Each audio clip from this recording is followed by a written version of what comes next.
தாவேக தலைவர் விஜய் அவர்கள் கரூர்ல நடந்த செப்டம்பர் 27ஆம் தேதி கலந்து கொண்ட பிரச்சார கூட்டத்தில் ஏற்பட்ட கூட்ட நெரிசல்ல சிக்கி 41 பேர் உயிரிழந்தாங்க. நாடு முழுக்கவே அதிர்ச்சியை ஏற்படுத்தியது. இந்த சோக சம்பவத்துல பல்வேறு காரணங்களுமே சொல்லப்பட்டது. பல்வேறு மர்மங்கள் உள்ளதாக தாவேகா குற்றம் சாட்டியுமே இருந்தாங்க. ஆயிரக்கணக்கான ஆதரவாளர்கள் திரண்ட இந்த கூட்டத்துல போதிய பாதுகாப்பு ஏற்பாடுகள் இல்லாததும், தண்ணீர் உள்ளிட்ட அடிப்படை வசதிகள் இல்லாததாலுமே நெரிசல் ஏற்பட்டிருக்கா. சுவாச பிரச்சனை மற்றும் உடல் அழுத்தத்தால அப்பாவி மக்கள் உயிரிழந்திருக்காங்க.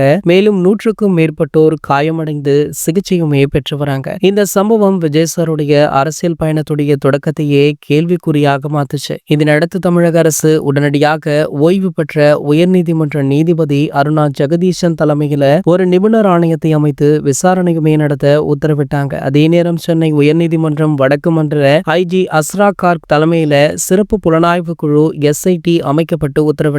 இருந்தாலுமே இந்த விசாரணைகள் போதுமானதல்ல அப்படின்னு கருதி உயிரிழந்தவர்களுடைய குடும்ப உறுப்பினர்கள் மற்றும் தாவேகா கட்சி CBI விசாரணை கோரி உயர்நீதிமன்றத்தை அணுகுனாங்க. இந்த நிலையில அண்மையில தான் CBI விசாரணைக்கு உத்தரவுமே பிறப்பிக்கப்பட்டது. இதனடுத்து பாத்தீங்கன்னா CBI அதிரடியாக இந்த பிரச்சனையை ஆராய்ந்துட்டும் இருக்காங்க. இந்த நிலையில பாத்தீங்கன்னா தற்போது தாவேகா கட்சிக்கும் தளபதி விஜய் அவர்களுக்குமே ஆதரவாக பல பிரபலங்கள் குரல் கொடுத்துட்டு இருக்க வேளையில தற்போது காமெடி நடிகர் கவுண்டமணி அவர்கள் தாவேகா கட்சி பற்றியும் தளபதி விஜய் அவர்களை பற்றியுமே பேசியிருப்பது பலருக்குமே அதிர்ச்சியை கொடுத்திருக்கு. மேலும் பாத்தீங்கன்னா தாவேகா தரப்பிற்காக கவுண்டமணி அவர்கள் பேசியது அரசியல் களத்தையே பரபரப்பாக்கி உள்ளது அப்படின்னு தான் சொல்லணும். இது போன்ற செய்திகளை பற்றி நீங்க உடனே தெரிஞ்சுக்க நம்மளுடைய சேனலை மறக்காம சப்ஸ்கிரைப் பண்ணிக்கோங்க.